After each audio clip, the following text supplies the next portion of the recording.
Hi, I'm Graham and welcome to Man vs Film. This is going to be the top 10 favourite movies of 2015. Man vs Film.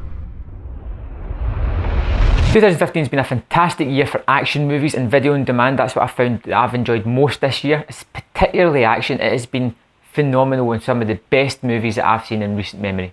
So let's just go straight into my top 10. So number 10 on my list is Mission Impossible 5 Rogue Nation. Number 5 of a series should never be this good, and this movie was fantastic. I really enjoyed the action, but particularly the thing I enjoyed most about it was Rebecca Ferguson's performance. I thought she was a great addition to the series and absolutely fantastic. A great counterpoint to Tom Cruise's Ethan Hunt. Also, I had the great banter between Simon Pegg's character and Tom Cruise, which was great for releasing a wee bit of levity in the movie. Overall, Mission Impossible 5 rejuvenated the series, and it makes me want to see even more of this in the future. Number 9 for me was Inside Out. Now, I'm not a great Pixar fan, I'm not a great animated movie fan, but there was something about Inside Out that just really got to me. It's a tale about the inner workings of a preteen girl, and although that doesn't really identify with me, I don't think I've ever been a preteen girl, I did find it a really touching movie. Seeing how our thought process worked and how she came to ideas and that was really interesting, and the emotional core towards the end of the movie I found to be really touching, even more so on second viewing. Inside Out, an absolute joy to watch, and it's something I will revisit again and again. Number 8 on my list, and one of the only horrors to make it onto my top 10 this list, was It Follows, an absolutely fantastic, thrilling movie. It didn't rely on gore or a really creepy figurine that would stand in the background of that. This was an STD horror movie. You had sex, this thing came after you, the only way you could get rid of it was passing it on to someone else. Now, the thing that came after it was never defined, it was never a specific entity, it could have been anybody, and it just walked towards that person constantly. They could drive away, they could get away from it, but it would never stop, it always came after them. And I found it to be a really exciting movie. One of my favourite things about it was the fact that the teens acted like teens. It wasn't like know-it-all people like in the Scream movies or things like that. They actually acted the way I thought teenagers would have acted. This was a great horror movie, and it's something I'm going to revisit a lot. Number 7 on my list was Ridley Scott's The Martian, a movie that was anchored by a lead performance by Matt Damon that was, well, out of this world. It was simply fantastic. This is Ridley Scott's most optimistic movie that he's ever done. It was a really feel-good tale. It's edge of the seat stuff, really exciting, and like I said, Matt Damon anchors this full thing together. He should at least get an Oscar nomination for this. Number 6 on my list is the video on demand action western horror, don't know what it wants to be, Bone Tomahawk, starring Kurt Russell, who, thank God he's back to leading man status again, because the guy is pretty much a legend. Now, this is a tale about 4 men trekking across the city parched desert, hunting down cannibalistic Indians who stole one of the guy's wives. It's a movie that's over 2 hours. Most of it's walking along the desert, talking, camping at night and things like that, but that's really where you get to know the 4 characters in this, and that's where most of the fun can be had. The dialogue sparkles, it is absolutely fantastic. Now, when the action hits in the final 20 minutes of the movie, because you've spent so much time with these guys and you know exactly who they are, that's where it really hits home. When people start to get killed, when they get murdered, when they get taken out by these cannibalistic Indians, you can feel the effects. And some of the action, particularly one of the murder scenes at the end, is horrific in such a gory, over the top, out of the blue fashion. This is a really fun movie, and it's something different to what you're getting in the cinema these days. Number 5 on my list is Sicario, Denis Villeneuve's follow-up to Prisoners. This guy is fast becoming one of the most watchable directors out these days. He did Prisoners, he did Enemy, he did Incendies. All these movies are absolutely fantastic. This guy is one of the only guys doing proper adult movies that are coming out in the cinema. Now, he has an eye for images, and some of his cinematography in these movies is absolutely breathtaking, particularly in Sicario. There's a few scenes that's just jaw-dropping. He's a real eye for story as well. He really thins it right down to the basics, the parts that you really need to see. When the original script for Sicario, apparently Benicio del Toro's character had most of his dialogue cut out, apparently 90% of it. They really cut it down, and that makes that character so mysterious, so interesting, so watchable. I actually feel that Sicario is all about del Toro's character.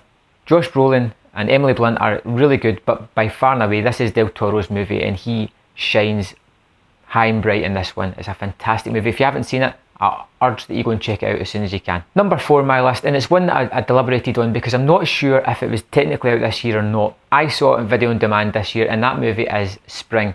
Now, Spring is a romance that has elements of horror in it. To To tell you any more would be a bit of a shame, but this movie is anchored by its romance and its two lead characters, Evan and Louisa. Now, to see these people fall in love, to see these people meet, it is absolutely fantastic, and you get enriched within their lives. You're watching them, how they're coping, how they're bouncing off each other, how they don't want to fall in too deep, but they really are going to, and it's a great tale. Now, it's anchored even more by the horror in this movie, which isn't just there to scare, it's there to amplify the story, to give the characters motivations that they wouldn't otherwise have. And it's an interesting dichotomy in the movie, but I think Spring is by far and away one of my favourite movies of the year. I absolutely loved it, and it's something that people haven't seen. It's currently on Netflix at the moment. If it is where you are, I highly suggest that you go and watch it. Now we're into the top 3, where it got really difficult to narrow down my choices. I've hummed and hawed, and right now I'm still deliberating over where I want to put things. Number 3 for me is Star Wars The Force Awakens, a love letter to the original trilogy. This is a fantastic feel-good movie that brings back elements from the original trilogy and story elements of the original trilogy and just mashes it all up in one big there you go to Star Wars fans. It's fantastic. It is the best looking Star Wars that I have seen. Some of the cinematography is fantastic. The new characters are really enjoyable and people that I want to see explored further in later movies. The old cast, Harrison Ford, Mark Hamill, Carrie Fisher, all do fantastically. They really have an emotional gut punch to their scenes. It's great to see these old characters back. One of the best characters who's not talked about too much is Chewbacca, who has his best role in any of the Star Wars movies. It's literally hilarious what he gets up to. I can't wait to see where the Star Wars series goes from here. This is a great sort of reboot, if you want, of the franchise after the prequel debacle, and I thought this was really enjoyable. I've seen it a couple of times and this could rise up in my list the more I see it, but at the moment it's at number 3. Number 2 for me is Kingsman, a 60s based James Bond type of movie with a megalomaniacal evil villain and a really debonair spy. The biggest find of this is Taron Egerton as the lead character Eggsy. For an introductory performance, carries so much charisma and so much charm within his role. It's excellent to see him grow into it as the movie goes on. He's fantastic and endlessly watchable. Colin Firth was an absolute revelation as this badass, ass-kicking, debonair spy. It's a role it looks as if he was born to play. Samuel L. Jackson, what were you thinking with that lisp? It's fantastic and it really adds to the character. And his henchman, the woman with swords for legs, it makes no sense, but it's bloody genius. The best thing about Kingsman, and there's a lot of good things about it, is the church scene where Colin Firth just unleashes sheer fury along the place, and it is breathtaking, hilarious, fantastic, all at the same time. It is the best scene of the movie and it's a joy to watch. You could literally put that thing on repeat and just watch for a couple of hours. Matthew Vaughn seems to have a knack for adapting these Mark Millar comic books, and long may it continue because it seems to be a match made in heaven. This is by far the best James Bond movie released this year. And number 1 for me, and it's no surprise if you've been watching this channel at all, is Mad Max Fury Road. Created by a 70-year-old man who recently did Babe and Happy Feet. He has created the best action movie I have ever seen in my entire life.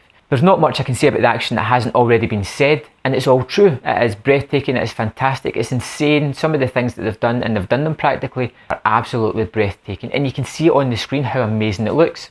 But it's the other things that the movie does. Yes, it's constant action, it's constantly moving, but it creates these characters that you're enriched in. You want to see how they're going to continue in the story. It's characters you actually care about. But within this action and the characters that you care about, it creates a full world, it creates an environment. You know all these different factions that are in this world and you want to see more of it explored. So yes, you can say that it's constant action, but it takes its time within the action to explain these other elements of the movie. This is a behemoth of a movie and it's got some fantastic performances, including Charlize Theron, who's Furiosa, Tom Hardy, who's pretty much a silent Max all the way through it. The best performance is down for Nicholas Holtz, who has an actual complete story arc. At the beginning he is all about the cult that he's in and he doesn't want to really do anything other than that, but throughout the movie he learns to be compassionate, he falls kinda in love with someone, and at the end of the movie he's done a complete 180 and he just wants the women to get away and survive. He's got a full story arc that nobody really seems to talk about too much. They're all focused on Furiosa or Max. All in all, Mad Max is a fantastic movie. It's a movie I'm going to consistently watch over and over again, and it's never going to get boring. It is so entertaining. So that's my top 10 of the year. I hope you enjoyed this list. I hope your list is something similar. If not, if you let me know in the comments below what your list is like, and I will see you next year, 2016, for another fantastic year at Man vs Film. Hey guys, thanks for watching this video. I hope you enjoyed my review, and on the screen there is links to 2 more reviews that you can go and view. And don't forget to click that large subscribe button at the bottom of the screen and you can get my content first and foremost. And if you liked this video, if you hit the like button under it as well. Thanks for watching.